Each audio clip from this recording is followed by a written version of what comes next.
দেখেন, আমি 28 বছর ধর্মসভা করছি এবং প্রতিবাদ সব জায়গায়, আন্দোলন ইত্যাদি সব জায়গায় আমি করি। আজকে যে ধর্মসভা করেছি 28 বছর, এখন এই একটা দলে না আসা পর্যন্ত কোনো মানুষের জন্য কিছু কাজ করা যাবে না। ওই জন্য সেই সিদ্ধান্তটা আমাকে নিলাম, মানুষের জন্য কিছু কাজ করতে হবে, সেই জন্য আমি দলে এসেছি। আপনাকে এর আগে দেখা গেছে যে আনিস কাণ্ড বা আরো কয়েকটা বিষয় নিয়ে ফুরফুরাতেও আপনি বিক্ষোভ দেখিয়েছিলেন, সেই দলে আবার আপনি নিজে জয়েন করলেন। দেখেন, মালদার আফরাজুল থেকে শুরু করে, বীরভূমের বকটুই থেকে শুরু করে, আনিস খান থেকে শুরু করে, কাকদ্বীপে নৌকা ডুবে গেছে, হিজলি শরীফে যাচ্ছিল, সেখান থেকে প্রতিবাদ, যেখানে মানুষ বিপদে পড়েছে আমি প্রতিবাদ করেছি বা প্রতিবাদ করব।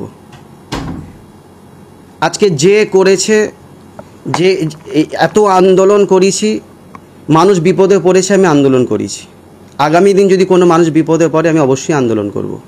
হ্যাঁ, ফুরফুরা শরীফ উন্নয়ন যে পরিষদ আছে, যে কাজগুলো আমরা প্রতিবাদ করেছি, ঠিক মতো কাজ হয়নি।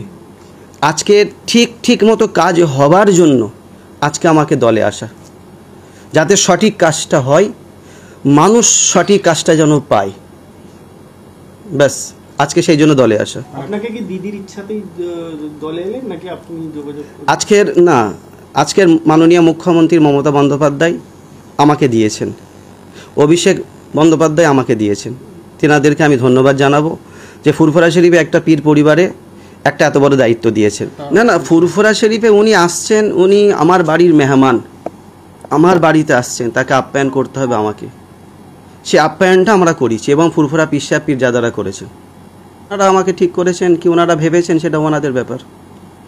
সেই সময় কি প্রস্তাব পেয়েছেন? সেই সময় প্রস্তাব পেয়েছি, তিনারা আমাকে কিছু বলেনি, আজকে আমাকে দিয়েছে, আমি খুশি। বাংলার মানুষের জন্য আমাকে কিছু করতে হবে। অবশ্যই যেটা আমাকে দায়িত্ব দেবেন আমি করব, দল আমাকে যেভাবে দায়িত্ব দেবেন আমি সেভাবে করব। আগামী দিনে কি বিধানসভা ভোট বা লোকসভা ভোটে সেটা দল সিদ্ধান্ত নেবেন, দলের উপর আমি নই। যদি আপনাকে দেয়া হয়, সেটা দল যদি দেয় অবশ্যই আমি গ্রহণ করব। পীর পরিবার দলকে স্যালুট জানাবে এবং বাংলার হিন্দু, মুসলমান, দলিত, আদিবাসী অবশ্যই দলকে সম্মান দেবে যে একটা পীর পরিবার থেকে দিয়েছে। ফুরফুরা শরীফে পীরজাদা নওশাদ সিদ্দিকী এর আগে রাজনীতির ময়দানে এসেছে, আর সম্ভবত বোধহয় দ্বিতীয়। দেখেন, ওই ম্যাটারে আজকে আপনি মানে আজকে যে ম্যাটারে জিজ্ঞাসা করছেন সেই ম্যাটারটা আমাকে জিজ্ঞাসা করেন, আমি বলবো। পীর পরিবার থেকে সোজাসুজি রাজনীতিতে যোগ, এটাকে কিভাবে দেখছেন আপনি?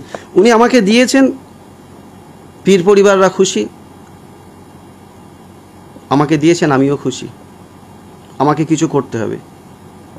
আমার 28 বছর আমি ধর্মসভা করেছি, আমি বুঝতে পেরেছি একটা দলে আমাকে জয়েন করতে হবে, যে দলে জয়েন করে আমাকে কাজ করতে হবে মানুষের জন্য, মানে বৃহত্তর মানুষের স্বার্থে কাজ করার। অবশ্যই ওই জন্য আমাকে এই দায়িত্বটা দিয়েছেন।